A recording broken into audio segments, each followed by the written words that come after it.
Oi, tudo bem? É, então, eu tinha feito aquele primeiro áudio lá, aquele primeiro vídeo, e aí eu fiquei de fazer outro. É que os assuntos eles são assim bem. Qualquer assunto ele se abre muito como um leque, por isso que eu falei que às vezes é difícil a gente conseguir falar sobre uma coisa, porque daí tem que falar da outra também. Então, o que, que eu falei no último vídeo? Eu falei quando Deus fez o planejamento da criação e E deu uma coisa que ele sempre fez, que é o arbítrio, deu a oportunidade das pessoas escolherem. E a maioria das pessoas escolheram, mas um terço optou por não seguir ele, né? E aí Satanás foi. A escritura dizia, foi precipitado na terra. Então Satanás e os anjos deles estão na terra. Eles são espíritos, eles têm bastante poder, eles têm poder para influenciar a gente. E se a gente não estiver em sintonia com Jesus Cristo, a gente é muito influenciado por ele. E aí, mas isso eu vou falar depois, quando falar de Adão e Eva. E aí o que acontece? O Senhor fez a criação, né? E para mostrar, bom, primeiro eu quero mostrar, falar daquela escritura que eu tinha postado que está em Gênesis, não, que está em Êxodo 3:16, quando Moisés estava levando o rebanho para pastar e apareceu uma luz, apareceu um anjo e depois apareceu um fogo lá. Apareceu o Senhor em uma chama de fogo no meio da sarça. Era uma plantinha, aquelas plantinhas pequenininhas de espinho, né? E aí, o que que fez? Está em Êxodo 3:1-6, né? Aquilo que eu postei para ler em domingo. Então lá, o que que Moisés ele fala que ele tentou, ele não queria olhar para o Senhor. Por quê? Porque Deus, se ele aparece para uma pessoa, ele precisa primeiro preparar a pessoa para ele aparecer, porque ele tem muita luz, muito poder. E a pessoa, nós aqui com a nossa vida, a gente não está preparado para dar de cara com ele, porque é muito poder, a gente não suporta. Então, o que acontece? Moisés ali, Deus fez dessa forma para perceber se Moisés conseguiria reconhecer que era Deus, que aquele poder era de Deus. Entendeu? Por quê? Porque um pouco para frente, nisso o Senhor apareceu para Moisés, lá em Êxodo 3:1-6, e, e depois ele falou, eu vou ter que tirar o povo do Egito. E aí o povo, ele queria lá no faraó fazer os milagres e tudo mais. E aí ele queria perceber se Moisés reconheceria que era Deus. Porque às vezes, enfim, aí quando Moisés, ele para Deus, Deus viu que Moisés reconheceu, sim, esse é Deus. Aí depois Deus apareceu de novo para ele e mostrou inúmeras coisas.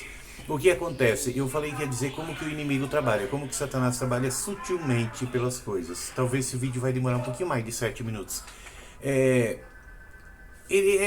tudo muito simples, muito sutil, mas vai mudando totalmente a história. É que nem, por exemplo, as pessoas falam, o homem originou do macaco, tem a teoria da evolução. Mas se você pegar, evoluiu do quê? Se o homem evoluiu de alguma coisa, ele evoluiu de alguma criação. Por mais que se tenha evolução, existiu primeiro uma criação, né? Mas nós somos filhos de Deus, somos criados diferente dos animais. Mas as pessoas querem provar que nós somos uma evolução dos animais. Nós temos o instinto animal e tudo mais, mas foi criação de Deus. Então é uma forma que o inimigo ele tenta ficar mostrando por sutileza que Deus não é aquele Deus, não, sabe? E a gente, à medida que a gente vai aceitando algumas coisas, ele vai tendo mais poder sobre nós. No dia a dia, a gente não percebe. E começa a achar todas as coisas importantes desnecessárias. Não, isso aí tudo bem. Não sei o que, isso não é tão importante não, entendeu? É fazer pouco caso das coisas sagradas de Deus. Porque a própria criação é algo muito sagrado, muito poderoso, tem um grande propósito. Não é bem assim dizer, não, amanhã morreu, tudo acaba, o homem veio do macaco e pronto. E não é assim, porque para Deus tudo tem um propósito, que nem eu falei, e as pessoas no devido tempo vão ter que aprender, mesmo que seja aqui, o aprendizado continua depois da morte, o espírito, entendeu? Então não vai ter essa de, não, todo mundo vai pro céu, Deus é bonzinho. Sim, Deus é bonzinho, mas ele tem que cumprir toda a justiça. Então a justiça tem que ser cumprida. E aí,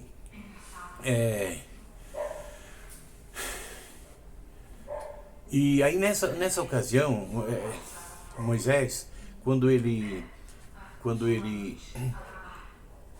teve essa visão, né, que Jesus Cristo veio, ele conseguiu reconhecer Deus. Eu falo Jesus Cristo e Deus, que na verdade esse Deus do Antigo Testamento era Jesus Cristo com uma autoridade divina. Então Jesus Cristo falava, eu sou Deus, mas na verdade era Jesus Cristo. Mas ele tinha uma investidura divina que permitia ele falar em primeira pessoa, como se fosse Deus. Então, quando fala no Antigo Testamento, eu sou Deus, era Jesus Cristo com autoridade, investidura de autoridade divina. E aí, na segunda ocasião que ele apareceu, o inimigo apareceu para ele, junto, e tentou confundir. O que acontece? Nessa ocasião, Satanás começou a dizer, eu sou o Criador. Você pode me adorar e não sei o que, aquelas coisas todas. Mas aí ele falou assim, mas cadê aquele poder? Eu não estou sentindo aquele poder.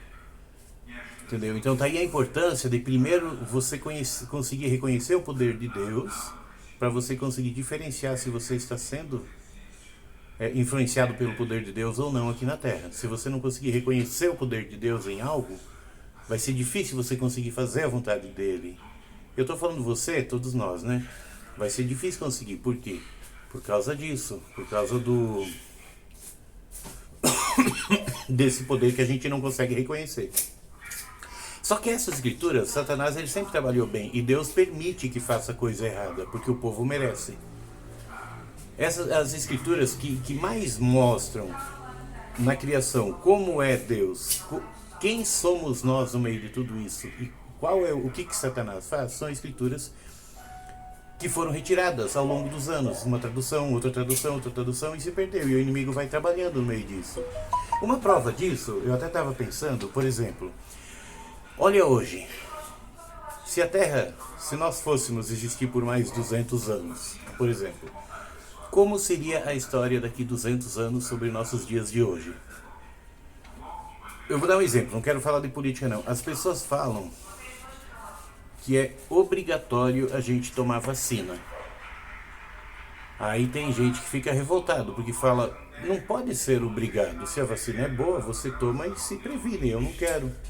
Não, mas é obrigado, senão vai ser demitido do trabalho. Aí outra pessoa fala assim, mas tem gente morrendo da vacina. Aí o outro fica bravo. Então dá pra ver que as pessoas estão totalmente divididas. Bem, um de um lado e outro do outro. Quem vai contar a história daqui 200 anos? O que vai se saber? A história de quem vai ser a história verdadeira? Que isso foi importante ou aquilo foi importante? Não vai saber, a história fica confusa. Ao longo dos anos, as histórias ficam confusas, sempre fica faltando alguma verdade no meio. E isso aconteceu nessas traduções da Bíblia ao longo dos anos. Por quê? Porque foram feitas pelo conhecimento humano, não pela inspiração de Deus. Então algumas coisas ficaram faltando, algumas verdades que fazem a gente conhecer melhor a Deus, para poder sentir esse poder, entendeu? E Deus permitiu que isso acontecesse. Por quê? Porque as pessoas não davam valor. Como hoje, as pessoas dão valor. São poucos que dão valor. Ou mesmo a gente às vezes acha que está dando valor e não está dando valor suficiente. Que nem, por exemplo, que aí no interior, são coisas que vocês não veem acontecer como acontece aqui na cidade. Por exemplo, nada demais. Eu não estou dizendo que aqui seja melhor. Aqui é muito mais sofrido, muito mais difícil. Porque dentro da igreja, por exemplo, tem pessoas que fazem parte de alguns grupos. E elas aderem a alguns grupos, mas são membros da igreja fiéis. Mas estão lá no cantinho pregando que não, é melhor a pessoa fazer o aborto, você vai ter um filho que ela não tem dinheiro, como é que vai ser? O que adianta ela ter um filho se ela não vai poder sustentar? Então, como vai ficar a história sobre isso? Quem teve verdade se não tiver inspiração divina no meio disso? Como é que as pessoas vão na igreja pregar isso, sabendo que a escritura de Deus ensina o contrário? Então o que é? É o inimigo trabalhando. E chega uma hora que a gente não consegue mais entender o que é verdade. A gente não entende, não consegue mais sentir aquele poder de Deus, porque a gente se confunde no meio de tanta coisa. E é tudo que o inimigo quer. Assim como na criação ele tentou confundir, ele foi lançado na terra aqui, que diz na escritura lá em Apocalipse, e as pessoas estão aqui, né? As pessoas estão aqui sempre se confundindo mais. E aí tem uma escritura em Tessalonicenses que fala que os apóstolos perguntaram para Jesus Cristo quando que ia ser a segunda vinda. Aí ele falou assim, que vocês não se enganem por nenhum tipo de doutrina, porque não será assim sem que antes venha a grande apostasia, que a apostasia é um afastamento da verdade de Deus, e se manifesta o filho do pecado. Então ele está aqui sentando no trono de Deus, querendo ser Deus, parecendo ser Deus. Então ele vai ter que se manifestar, as pessoas vão ter toda a certeza que tem a razão e não tem a razão. Então é dessa forma, com uma confusão generalizada, que vai levar uma sociedade ao abismo, entendeu? Então mais ou menos por esse lado. Eu queria comentar na próxima, mas ainda faz parte da criação, mas só para entender melhor. O livro de Daniel capítulo 2. Daniel teve o rei Nabucodonosor teve um sonho, e Daniel depois interpretou o sonho dele. Eu gostaria que lessem Daniel 2 para... Não sei quem está ouvindo o vídeo, mas alguém que ouvir e quiser ler Daniel 2, eu vou falar um pouco sobre isso depois. Mas ainda faz parte da criação, tá bom? Até mais, eu acho que passou um pouco do tempo, deixa eu ver. Deu 11 minutos.